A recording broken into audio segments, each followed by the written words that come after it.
అందరికీ నమస్తే అండి. Welcome to law saves channel. నా పేరు పూర్ణచంద్రరావు, అడ్వకేట్.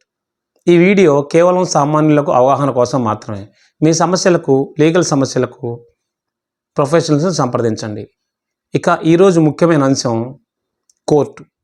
కోర్టు అనగానే అనేక రకాల కోర్టులు ఉంటాయి. మనకు వచ్చిన సమస్య ఏదో తెలుసుకొని తగు కోర్టుని సంప్రదించడం ద్వారా మీ నష్టపరిహారాన్ని, న్యాయాన్ని పొందవచ్చు. ప్రతి జిల్లాలో జిల్లా కోర్టులు ఉంటాయి.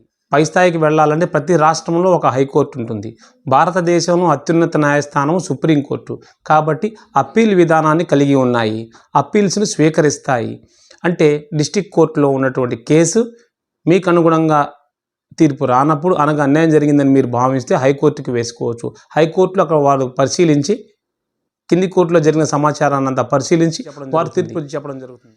ఎందుకంటే కోర్టులు 3 విధాలుగా పనిచేస్తాయి. Lower courts, higher court, supreme court. ఈ విధంగా 3 రకాల కోర్టులు దేశవ్యాప్తంగా పనిచేస్తూ ఉంటాయి.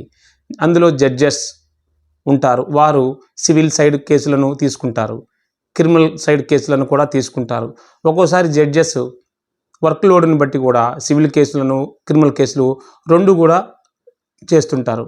కనుక ఫ్రెండ్స్, మీకు ఎటువంటి సమస్య వచ్చింది, అది సివిల్కి సంబంధించినటువంటి కేసు లేదా క్రిమినల్కి సంబంధించిందా అనేటటువంటి విషయాన్ని తెలుసుకొని మీరు తప్పనిసరిగా అప్రోచ్ అయినట్లయితే మీకు న్యాయం జరుగుతుంది. అయితే ప్రతి కేసుకు కూడా కొంత కాల వ్యవధి ఉంటుంది. ఆ కాల వ్యవధిని లిమిటేషన్ యాక్ట్ ద్వారా మీరు పరిశీలించుకోవాల్సి ఉంటుంది. మీకు సందేహాలు ఉన్నట్లయితే మీరు అడ్వకేట్స్ని సంప్రదించి మీ కేసు వివరాలు వారికి చెప్పి మీరు అప్రోచ్ అవ్వడం ద్వారా మీరు న్యాయం పొందవచ్చు.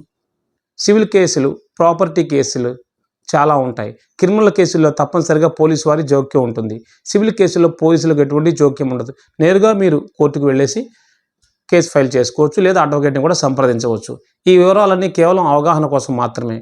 అందరికీ అవగాహన కలిగిస్తున్నాను కనుక తప్పనిసరిగా షేర్ చేయండి, లైక్ చేయండి, సబ్స్క్రైబ్ చేయండి.